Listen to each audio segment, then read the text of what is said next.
Hello everyone, this is the second part of electronic displacement. मैंने अपने previous video में आपको बताया थे कि इलेक्ट्रॉनिक डिस्प्लेसमेंट 3 टाइप्स के होते हैं। उसमें मैं फर्स्ट टाइप पे डिस्कस कर रही थी, that is resonance.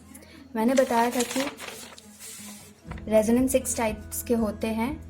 First one is lone pair pi bond resonance, second is negative pi bond resonance, third is lone pair vacant P orbital resonance, fourth is positive charge pi resonance, fifth is radical pi resonance, sixth is pi pi resonance. इस video में मैं first 2 types पे discuss करूंगी। So first one is lone pair pi bond resonance. इसमें lone pair और pi bond involve होता है इस रेजोनेंस में। ये एग्जाम्पल है, यहाँ पे ए एटम के पास लोन पेयर इलेक्ट्रॉन्स हैं और 2 सी कार्बन एटम के बीच में पाई बॉन्ड प्रेजेंट है। ये पाई बॉन्ड कार्बन पे शिफ्ट होगा, कार्बन पे नेगेटिव चार्ज आएगा, ये लोन पेयर इलेक्ट्रॉन यहाँ शिफ्ट होंगे और कार्बन और ए एटम के बीच में पाई बॉन्ड आएगा और ए के ऊपर पॉजिटिव चार्ज आएगा क्योंकि लोन पेयर यहाँ शिफ्ट हुआ है। ये इसकी हाइब्रिड स्ट्रक्चर है। सो इन नेक्स्ट एग्जाम्पल, इसमें भी लोन पेयर और पाई बॉन्ड इन्वॉल्व है। ये लोन पेयर यहाँ शिफ्ट करेगा, नाइट्रोजन के ऊपर पॉजिटिव चार्ज आएगा, कार्बन कार्बन के बीच जो पाई बॉन्ड प्रेजेंट है वो यहाँ शिफ्ट करेगा और इस कार्बन के ऊपर नेगेटिव चार्ज आएगा। वो लोन पेयर इलेक्ट्रॉन जो रेजोनेंस में पार्ट लेते हैं उसको डीलोकलाइज्ड लोन पेयर इलेक्ट्रॉन्स कहते हैं, और वो लोन पेयर इलेक्ट्रॉन्स जो रेजोनेंस में पार्ट नहीं लेते हैं उसको कहते हैं localised lone pair. So the question is, हमें कैसे पता चलेगा कि वो लोन पेयर इलेक्ट्रॉन रेजोनेंस में पार्ट ले रहा है या नहीं ले रहा है? तो ये मैंने अपने प्रीवियस वीडियो में बताया था कि किसी भी कंपाउंड में रेजोनेंस होने के लिए 3 कंडीशन सेटिस्फाई होना बहुत इंपॉर्टेंट है। The first condition is it must have P orbitals. तो यहाँ पे कार्बन के पास भी पी ऑर्बिटल प्रेजेंट है, इस कार्बन के पास भी पी ऑर्बिटल प्रेजेंट है, और ए एटम के पास जो लोन पेयर है अगर वो रेजोनेंस कर रहा है तो it must be present in P orbital, तभी यहाँ पे रेजोनेंस पॉसिबल है। तो ये पी ऑर्बिटल में होना चाहिए लोन पेयर। और सेकेंड कंडीशन क्या थी? सेकेंड कंडीशन थी कि must have adjacent P orbitals. तो अगर ये रेजोनेंस में पार्ट ले रहा है लोन पेयर इलेक्ट्रॉन तो इसके एडजेसेंट में भी पी ऑर्बिटल प्रेजेंट होना चाहिए, जो कि यहाँ पे प्रेजेंट है, तो ये यहाँ पे रेजोनेंस पॉसिबल है। तो इसमें क्या होगा, ये जो इलेक्ट्रॉन है यहाँ इस कार्बन वाले पी इलेक्ट्रॉन में शिफ्ट हो जाएंगे और ये इलेक्ट्रॉन इसके साथ पाई बॉन्ड फॉर्म कर लेगा। Now the second question is, ये कैसे पता चलेगा कि ये जो लोन पेयर प्रेजेंट है वो पी ऑर्बिटल में प्रेजेंट है या हाइब्रिड ऑर्बिटल में प्रेजेंट है? तो ये मैं आपको एक्सप्लेन करूंगी इसके थ्रू। Effect of resonance on hybridisation. Resonance का हाइब्रिडाइजेशन पे क्या इफेक्ट होगा उसके थ्रू हमें समझ में आएगा कि लोन पेयर कहाँ प्रेजेंट होगा। तो इसके लिए मैं एक एग्जाम्पल ले रही हूँ। यहाँ पे मैंने CH4 मॉलिक्यूल लिया है और ये उसका हाइब्रिड स्ट्रक्चर ड्रॉ किया है। तो कार्बन का जो हाइब्रिडाइजेशन है वो sp3 है। sp3 कैसे आया? कार्बन का एटॉमिक नंबर होता है 6, उसका इलेक्ट्रॉनिक कॉन्फ़िगरेशन होता है 1s2 2s2 2p2। Ground state में 2s में 2 ऑर्बिटल्स होंगे, ग्राउंड स्टेट में 2s में 2 इलेक्ट्रॉन्स होंगे, 2p में 2 इलेक्ट्रॉन्स होंगे। एक्साइटेड स्टेट में 2s ऑर्बिटल में प्रेजेंट 1 इलेक्ट्रॉन 2p ऑर्बिटल में शिफ्ट हो जाएगा। और मिक्सिंग के बाद हमारे पास 4 sp3 हाइब्रिड ऑर्बिटल्स मिलेंगे, जिसके साथ H का जो इलेक्ट्रॉन है वो बॉन्ड फॉर्मेशन करेगा और फिर हमारे पास ऐसा हाइब्रिड स्ट्रक्चर मिलेगा। तो इससे हमने देखा कि कार्बन के पास क्या फॉर्म हो रहे हैं, 4 sp3 हाइब्रिड ऑर्बिटल्स फॉर्म हो रहे हैं।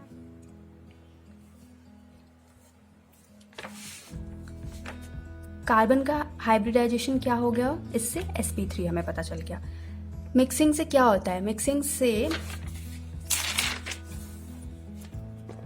मिक्सिंग से हमारी पी ऑर्बिटल की एनर्जी डिक्रीज करती है, जिसकी वजह से उसे स्टेबिलिटी मिलती है, और s ऑर्बिटल को डायरेक्शन मिलता है क्योंकि वो भी डायरेक्शनल होना चाहता है। इस वजह से वो p ऑर्बिटल के साथ मिक्स होके वो डायरेक्शन उसको मिल जाती है।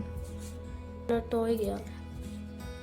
तो इससे हम ये कंक्लूड कर सकते हैं कि मिक्सिंग होने का मेन रीज़न है कि p ऑर्बिटल को स्टेबिलिटी मिलती है और s ऑर्बिटल को डायरेक्शन मिलता है।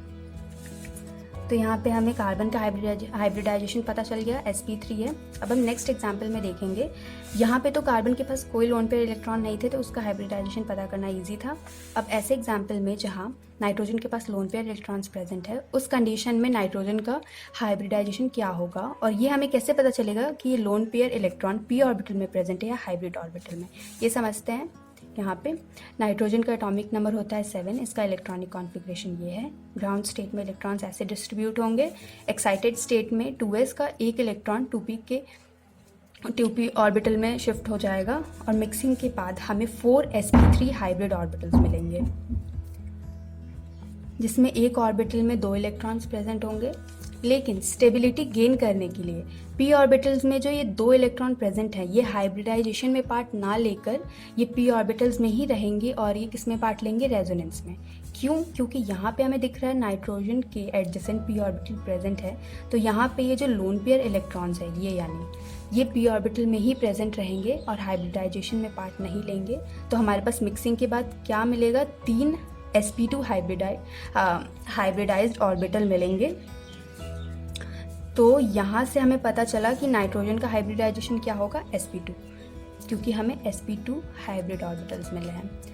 एक s ऑर्बिटल और 2 p ऑर्बिटल मिक्स हो रहे हैं, इसलिए हमें sp2 हाइब्रिड ऑर्बिटल मिल रहा है। हम सिंपली देख सकते हैं, यहाँ पे हम सिग्मा बॉन्ड को काउंट कर सकते हैं। यहाँ 3 सिग्मा बॉन्ड्स हैं, इसीलिए इसका हाइब्रिडाइजेशन क्या होगा, sp2।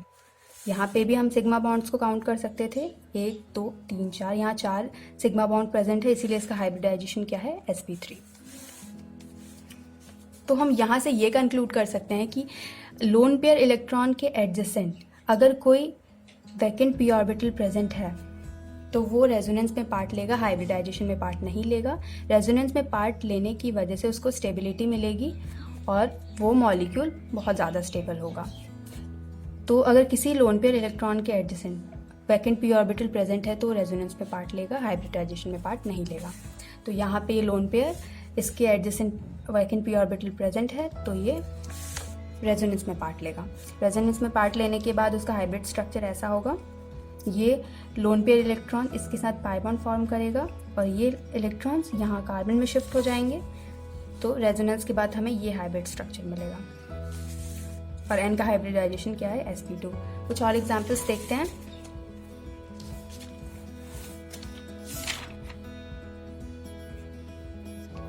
ये हमारा नेक्स्ट एग्जांपल है।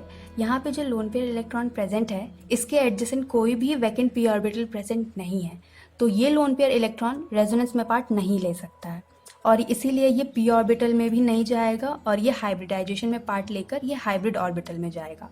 तो यहाँ n का हाइब्रिडाइजेशन क्या हो जाएगा, sp3 हो जाएगा। कैसे? हमारे पास 3 सिग्मा बॉन्ड है और एक ये लोन पेयर इलेक्ट्रॉन, इससे मिलकर sp3 हाइब्रिडाइजेशन हो जाएगा n का। इस एग्जाम्पल में देखते हैं, यहाँ पे जो लोन पेयर इलेक्ट्रॉन प्रेजेंट है n के ऊपर, उसके एडजेसेंट p ऑर्बिटल प्रेजेंट है, लेकिन यहाँ पे जो लोन पेयर इलेक्ट्रॉन प्रेजेंट है उसके एडजेसेंट कोई वैकेंट p ऑर्बिटल प्रेजेंट नहीं है। तो ये वाला लोन पेयर रेजोनेंस में पार्ट लेगा और ये वाला लोन पेयर रेजोनेंस में पार्ट नहीं लेगा। यहाँ पे n की हाइब्रिडाइजेशन क्या होगी, 3 सिग्मा बॉन्ड है, एक लोन पेयर है जिससे उसका हाइब्रिडाइजेशन sp3 होगा। यहाँ पे क्योंकि ये रेजोनेंस में पार्ट ले रहा है तो ये हाइब्रिडाइजेशन में पार्ट नहीं लेगा और हमारे पास सिर्फ 3 सिग्मा बॉन्ड ही प्रेजेंट है, जिससे इसका हाइब्रिडाइजेशन sp2 होगा। नेक्स्ट एग्जाम्पल में यहाँ पे लोन पेयर है, इसके एडजेसेंट भी p ऑर्बिटल प्रेजेंट है, तो ये रेजोनेंस में पार्ट लेगा और n का हाइब्रिडाइजेशन sp2 होगा 3 सिग्मा बॉन्ड की वजह से। और इसमें लोन पेयर इलेक्ट्रॉन्स के पास कोई भी वैकेंट एडजेसेंट कोई भी वैकेंट p ऑर्बिटल नहीं है, जिससे वो रेजोनेंस में पार्ट नहीं लेगा और वो हाइब्रिडाइजेशन में पार्ट लेगा। और यहाँ पे n का हाइब्रिडाइजेशन क्या होगा, sp3, 3 सिग्मा बॉन्ड और एक लोन पेयर इलेक्ट्रॉन। नेक्स्ट में भी एडजेसेंट p ऑर्बिटल प्रेजेंट है इसके दोनों साइड, तो ये रेजोनेंस में पार्ट लेगा। इसके एडजेसेंट p ऑर्बिटल प्रेजेंट नहीं है तो ये हाइब्रिडाइजेशन में पार्ट लेगा। तो मैं अपने नेक्स्ट वीडियो में आपको दूसरे टॉपिक पे एक्सप्लेन करूँगी। Till then, thank you.